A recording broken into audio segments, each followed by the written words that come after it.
ലാവയുടെ lava യുവ 2 എന്ന പുതിയൊരു സ്മാർട്ട് ഫോൺ ഇപ്പം ഇന്ത്യൻ മാർക്കറ്റിൽ ലോഞ്ച് ചെയ്തിട്ടുണ്ട്. ഈ ഒരു സ്മാർട്ട് ഫോൺ 7000 രൂപ പ്രൈസ് റേഞ്ചിലാണ് വരുന്നത്. ബഡ്ജറ്റ് സെഗ്മെന്റിൽ വരുന്ന ഒരു സ്മാർട്ട് ഫോണാണ്. ഈ ഒരു പ്രൈസ് റേഞ്ചിൽ തന്നെ പല ഇൻട്രസ്റ്റിംഗ് ആയിട്ടുള്ള ഫീച്ചേഴ്സും ഈ ഒരു സ്മാർട്ട് ഫോണിൽ വരുന്നുണ്ട്. ഈ ഒരു വീഡിയോയിൽ നമ്മൾ നോക്കാൻ പോകുന്നത് ലാവ യുവ 2 എന്ന സ്മാർട്ട് ഫോണിന്റെ ഒരു സ്പെസിഫിക്കേഷൻ അനാലിസിസ് ആണ്. നമ്മൾ ആദ്യം എടുത്തു വരേണ്ട ഫീച്ചേഴ്സിനെ പറ്റി പറയുകയാണെന്നുണ്ടെങ്കിൽ ഒന്നാമത്തെ ഒരു കാര്യം, ഇതിൽ side mounted finger print sensor കൊടുത്തിട്ടുണ്ട്. ഈ ഒരു പ്രൈസ് റേഞ്ചിൽ പല ഫോണുകളിലും ഫിംഗർ പ്രിന്റ് സെൻസറും കാര്യങ്ങളൊന്നും വരാറില്ല.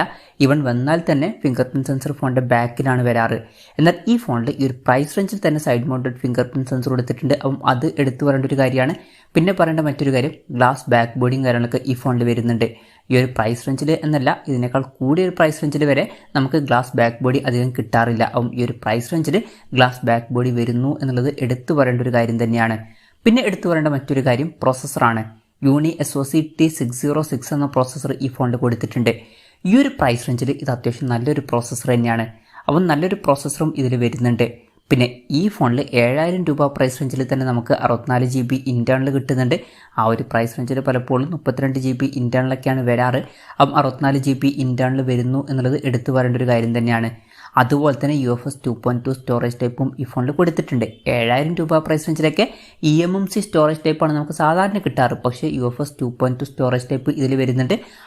അതും എടുത്തു പറയേണ്ട ഒരു കാര്യം തന്നെയാണ്. പിന്നെ പറയേണ്ട മറ്റൊരു കാര്യം, സെക്കൻഡറി നോയ്സ് ക്യാൻസലേഷൻ മൈക്രോഫോണും കാര്യങ്ങളൊക്കെ ഇതിൽ വരുന്നുണ്ട്. സാധാരണ ഈ ഒരു പ്രൈസ് റേഞ്ചിലൊക്കെ സെക്കൻഡറി നോയ്സ് ക്യാൻസലേഷൻ മൈക്രോഫോണും നമുക്ക് കിട്ടാറില്ല. പക്ഷേ ഈ ഫോണിൽ അത് വരുന്നുണ്ട്. അപ്പം അതും എടുത്തു പറയേണ്ട ഒരു കാര്യം തന്നെയാണ്. പിന്നെ ഡിസ്പ്ലേയുടെ കാര്യത്തിൽ 90 Hz റിഫ്രഷ് റേറ്റ് ഇതിൽ സപ്പോർട്ട് ചെയ്യുന്നുണ്ട്. ഈ ഒരു പ്രൈസ് റേഞ്ചിൽ നമുക്ക് എക്സ്പെക്ട് ചെയ്യാൻ പറ്റാത്തൊരു കാര്യമാണ് കൂടിയ റിഫ്രഷ് റേറ്റ്. എന്നാൽ ഈ ഫോണിൽ കൂടിയ റിഫ്രഷ് റേറ്റ് വരുന്നുണ്ട്. അപ്പം അതും നമുക്ക് എടുത്തു പറയേണ്ട ഫീച്ചേഴ്സിൽ പറയാവുന്നതാണ്. അപ്പം ഈ ഒരു പ്രൈസ് റേഞ്ചിൽ ഈ ഫോണിൽ കുറേ കാര്യങ്ങൾ എടുത്തു പറയേണ്ട ഫീച്ചേഴ്സിൽ തന്നെ വരുന്നുണ്ട്. അപ്പം ഇതൊക്കെയാണ് എടുത്തു പറയേണ്ട ഫീച്ചേഴ്സിൽ പറയാനുള്ള കാര്യങ്ങൾ. ഇനി ഈ ഒരു പ്രൈസ് റേഞ്ചിൽ വലിയ തിരക്കേടില്ല എന്ന് തോന്നിയിട്ടുള്ള ഫീച്ചേഴ്സിനെ പറ്റി പറയുകയാണെന്നുണ്ടെങ്കിൽ ബാക്കി ഡിസ്പ്ലേ ഫീച്ചേഴ്സ് നമുക്ക് ഈ ഒരു സെക്ഷനിൽ ഉൾപ്പെടുത്താവുന്നതാണ്. 6.51 ഇഞ്ചിന്റെ HD+ ഡിസ്പ്ലേ ഈ ഫോണിൽ കൊടുത്തിട്ടുണ്ട്. ഈ ഒരു പ്രൈസ് റേഞ്ചിൽ HD റെസൊല്യൂഷൻ മാത്രമേ വരുന്നു എന്നുള്ളത് ഒരിക്കലും ഒരു പ്രശ്നമായിട്ട് പറയാൻ പറ്റില്ല. കാരണം ഈ ഒരു പ്രൈസ് റേഞ്ചിൽ ഒരു ഫോണിലും ഫുൾ HD റെസൊല്യൂഷൻ വരുന്നില്ല. LCD പാനലാണ് ഇതിൽ ഉപയോഗിച്ചിരിക്കുന്നത്. പിന്നെ ഫോണിൻ്റെ ഫ്രണ്ടിൽ വാട്ടർ ഡ്രോപ്പ് നോച്ച് ഡിസൈനുള്ള നോച്ച് കൊടുത്തിട്ടുണ്ട്. ഈ ഒരു പ്രൈസ് റേഞ്ചിൽ അത് ഓക്കെയാണ്.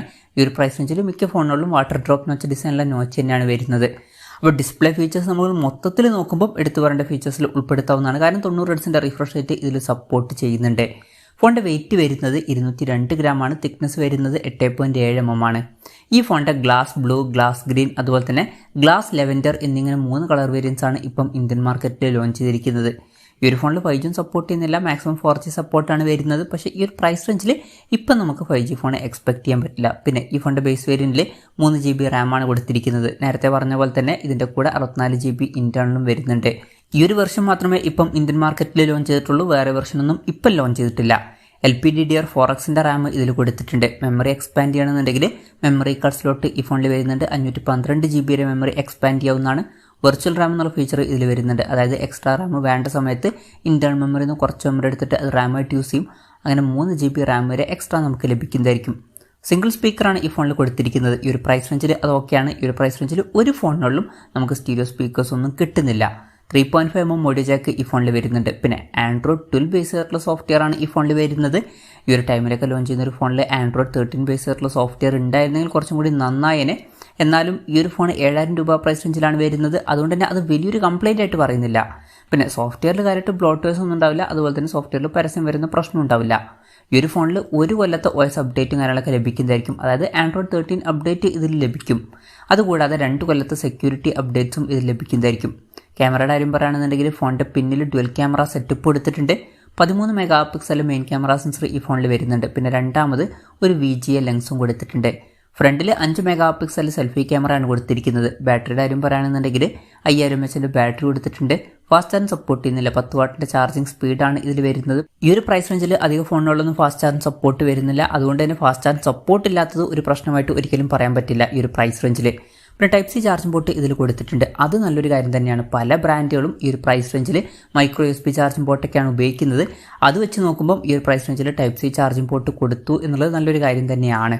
അപ്പം ഇതൊക്കെയാണ് തിരക്കേടില്ലാത്ത ഫീച്ചേഴ്സ് എന്ന ലിസ്റ്റിൽ പറയാനുള്ള കാര്യങ്ങൾ. ഇനി ഈ ഒരു പ്രൈസ് റേഞ്ചിൽ നിരാശപ്പെടുത്തി എന്ന് തോന്നിയിട്ടുള്ള ഫീച്ചേഴ്സിനെ പറ്റി പറയുകയാണെന്നുണ്ടെങ്കിൽ അങ്ങനെ നിരാശപ്പെടുത്തി എന്ന് തോന്നിയിട്ടുള്ള ഫീച്ചേഴ്സ് ഉള്ളതായിട്ട് എനിക്ക് തോന്നിയിട്ടില്ല. നിങ്ങൾക്ക് എന്തെങ്കിലും തോന്നിയിട്ടുണ്ടോ എന്നുള്ള കാര്യം ജസ്റ്റ് ഒന്ന് കമൻറ്റ് ചെയ്യുക.